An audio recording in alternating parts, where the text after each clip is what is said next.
You just realized your business needed to hire someone yesterday. How can you find amazing candidates fast? Easy. Just use Indeed. Stop struggling to get your job post seen on other job sites. With Indeed sponsored jobs, your post jumps to the top of the page for your relevant candidates, so you can reach the people you want faster. According to Indeed data, sponsored jobs posted directly on Indeed have 45% more applications than non-sponsored jobs. Don't wait any longer. Speed up your hiring right now with Indeed.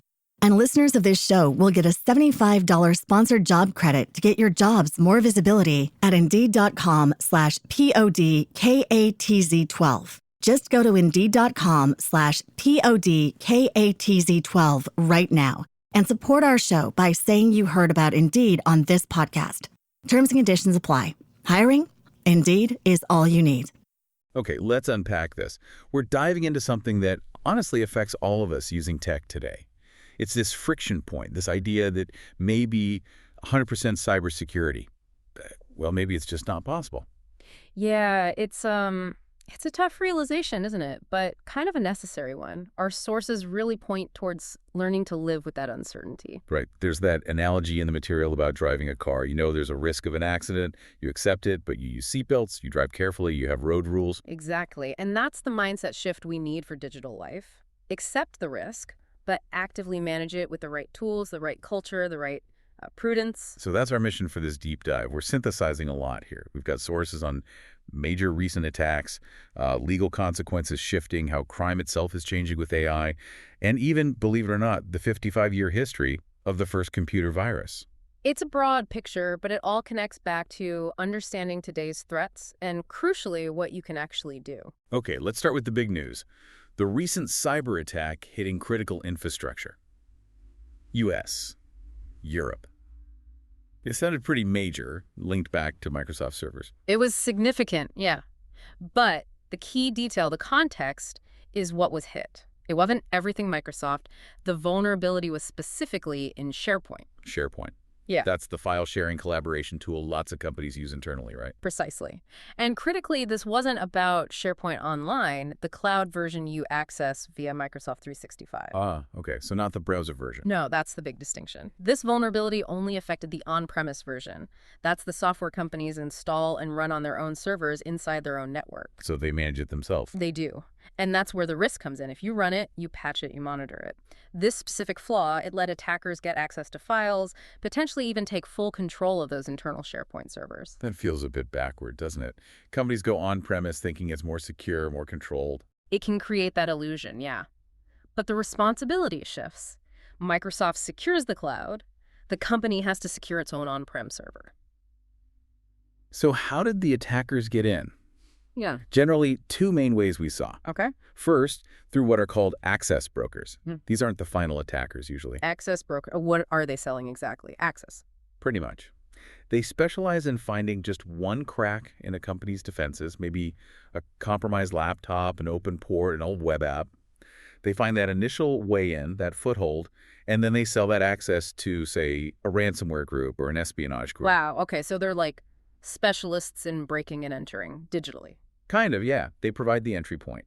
Then the buyer uses that internal access, finds the vulnerable SharePoint server, and moves from there to steal data or lock things down. Okay, that's one path. What was the other? The other is, well, often simpler, more about human error or just oversight.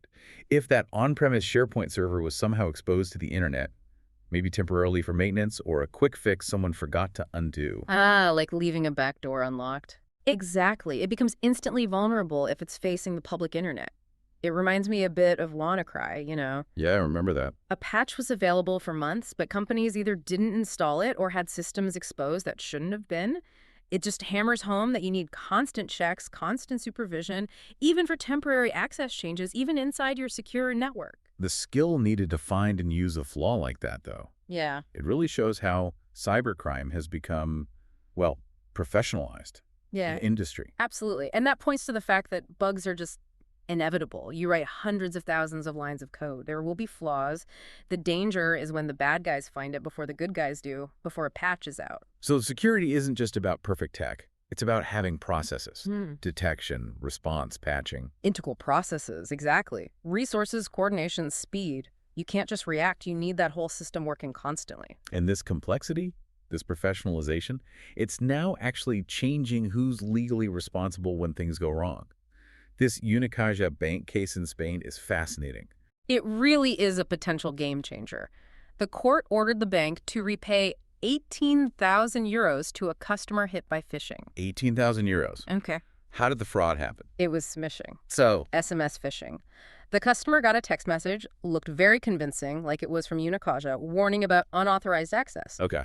They clicked the link in the text, went to a fake site, and put in their bank login details. But hang on. If the customer gave away their details, even if tricked, isn't that partly on them? Why did the court make the bank pay it all back? That's the crucial point. The court didn't say the customer wasn't tricked, but the ruling focused on what happened after the credentials were stolen.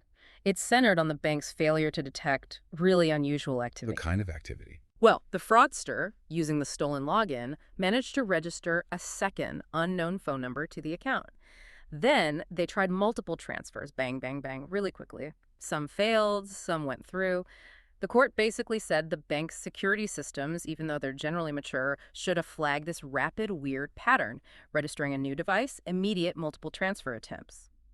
That's anomalous. So the lack of adequate protection wasn't just about stopping the initial phishing, but about detecting the fraud in progress. Precisely. The system should have caught the anomalies, regardless of how the fraudster got the keys in the first place. It shifts the burden. Which means banks and likely other institutions need security awareness not just in IT, but everywhere, even at the local branch. Absolutely. Staff need training to spot odd customer behavior, too. This lines up with new regulations we're seeing, like DORA, NIS2, PSD2 in Europe.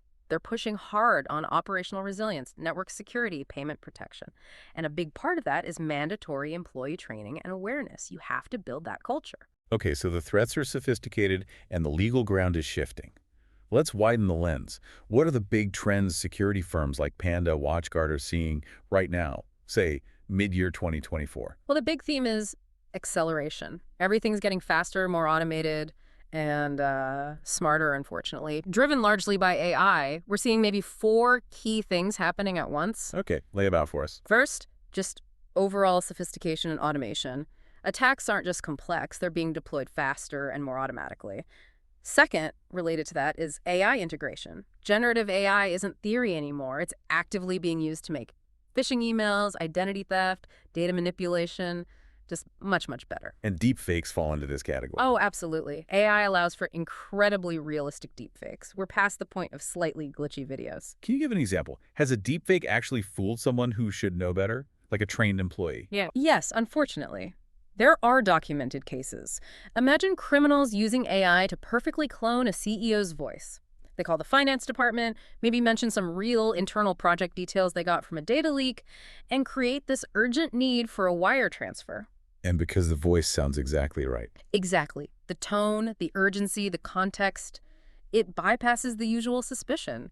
Trained finance people have authorized transfers based on these deepfake voice calls. It turns social engineering up to 11. That feeds into the third trend, hyper-personalization. Forget generic spam. AI lets attackers craft incredibly specific, tailored messages. Using leaked data, they know your job, your boss, maybe even your recent travel.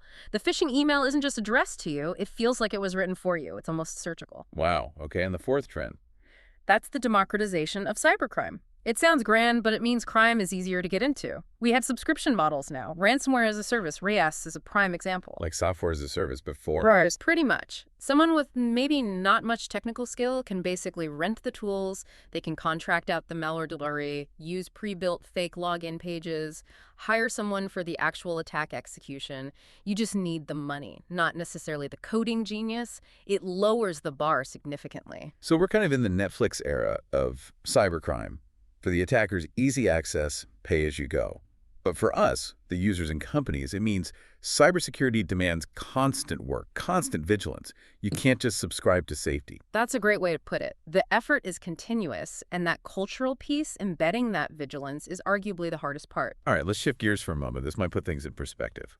It's kind of amazing to think the idea of a computer virus is actually 55 years old. It really is. It tells you something fundamental about digital systems, doesn't it? The first one, Creeper, dates back to 1970.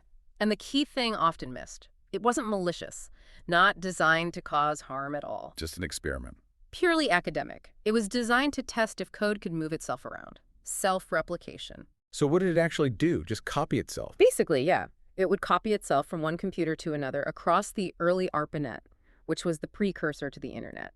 And it would display this simple message.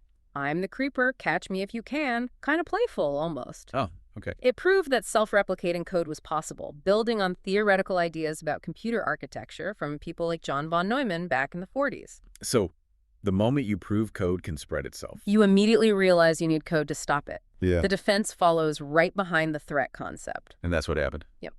Shortly after Creeper appeared, the first antivirus was created. It was called Reaper. Reaper. Like the Grim Reaper. Literally the mower or the harvester. Yeah. It was designed specifically to hunt down Creeper programs on the network and delete them. Wow. So Creeper and Reaper, 1970. The blueprint for viruses and antivirus right there at the dawn of networking. Exactly. It shows these core issues, unexpected behaviors in code, self-replication, the need for active defense. They're not new problems caused by the modern internet. They're baked into the structure of computing itself. That historical context is brilliant. It really frames the challenge. So drawing from that 55-year back and forth, let's talk practical tools for listeners today, beyond just, use a strong password. Right. Passwords and strong authentication, like two-factor, are baseline, non-negotiable. But integral protection means using the right tools for today's risks. For the average person, a VPN, a virtual private network, it's really not optional anymore if you use public Wi-Fi. Like in hotels, coffee shops, airports, that kind of thing. Absolutely. That airport Wi-Fi you mentioned, it's potentially risky. Yeah. A VPN creates an encrypted tunnel for your data. It helps stop those man-in-the-middle attacks where someone on the same network tries to intercept your traffic, maybe grab your banking login. A VPN is essential for sensitive stuff on public networks. Okay, VPNs. What else? Don't dismiss simple things like geolocation services. Being able to find your phone if you lose it, say, leave it somewhere, that's basic device security. True. Saved me once or twice. And maybe the most crucial for avoiding widespread attacks, automatic patching and updating. For your operating system, your browser, your apps. We saw it with SharePoint. We saw it with WannaCry. The patches were often available, sometimes for months, but systems weren't updated. Automating that process removes a huge risk factor. Just letting the system update itself takes away that human delay or forgetfulness. Makes sense. Okay, shifting to the very high end now, the cutting edge of security operations. There's apparently a big debate happening. Automation versus AI. What's the conflict there? Yeah, this is a really active discussion in security teams. Traditionally, they've relied heavily on automation using what they call playbooks or workflows. Playbooks. Like a sports team. Sort of. Think of it like a predefined automated checklist. If threat X is detected, the system automatically runs step A, then B, then C. It's very structured, very predictable. You know exactly what it's going to do. Okay, reliable. And AI wants to change that. Well, the push now is towards using AI agents, often based on large language models, to handle threats more autonomously. Instead of just following the checklist, the AI agent analyzes the situation and decides on its own what the best response is. Sounds potentially much smarter, faster maybe. That's the promise.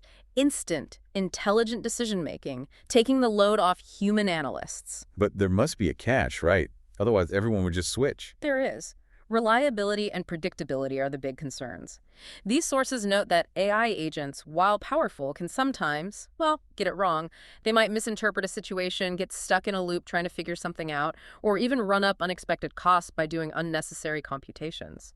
They're autonomous, but not always perfectly accurate or efficient yet. So less predictable than the step-by-step playbook. Exactly. A playbook follows defined steps, guaranteed. An AI agent might be brilliant, or it might go off track. So the likely path forward, at least for now, seems to be a mix. A bit of gray area, using AI to inform decisions or suggest actions, but maybe keeping the critical response steps within more structured automation or with human oversight. Fascinating. Okay, we have covered a ton of ground here. Yeah. From that really specific Microsoft SharePoint issue, hitting critical infrastructure, all the way back to Creeper and Reaper in 1970, showing how long these fundamental ideas have been around. Right, confirming that this digital risk, this insecurity, it's just part of the landscape now. It's continuous. So let's try and distill the core takeaways for you, the listener. Yeah. First, cyber insecurity is kind of a permanent state. There's no magic bullet. Staying safer requires ongoing effort, not just a one-off fix or payment. Second, we saw with the Unicaja case, legal responsibility is definitely shifting. There's more onus on companies, especially banks, to have systems that protect customers, even from sophisticated tricks, by spotting those weird patterns. Third, AI is a double-edged sword. Right now, it's supercharging attacks, making them incredibly personalized and harder to spot with the naked eye, so to speak. Think deepfakes, hyper-personalized phishing. And fourth, despite all that high-tech threat, the basics still matter immensely. Good digital hygiene, plus using those integral tools like VPNs when needed, and keeping everything updated, automatic patching is key. Those are your core defenses. And maybe a final thought, reflecting on that 55-year history, Creeper and Reaper, and even this current debate about playbooks versus AI, it seems the biggest structural vulnerability hasn't really changed that much. It's still often the human element. Protection isn't just tech, it's culture, it's training, it's developing what you might call intelligent distrust. Not paranoia, but a healthy questioning. So the question to leave you with is this. Thinking about your own digital life, what processes are you relying on right now? Maybe your password habits, maybe assuming your bank will catch everything without really checking if they might fail. Where could a little intelligent distrust make you safer? Start there. You just realized your business needed to hire someone yesterday. How can you find amazing candidates fast? Easy. Just use Indeed. Stop struggling to get your job post seen on other job sites. With Indeed sponsored jobs, your post jumps to the top of the page for your relevant candidates, so you can reach the people you want faster. According to Indeed data, sponsored jobs posted directly on Indeed have 45% more applications than non-sponsored jobs. Don't wait any longer. Speed up your hiring right now with Indeed. And listeners of this show will get a $75 sponsored job credit to get your jobs more visibility at Indeed.com/PODKATZ12. Just go to Indeed.com/PODKATZ12 right now and support our show by saying you heard about Indeed on this podcast. Terms and conditions apply. Hiring? Indeed is all you need.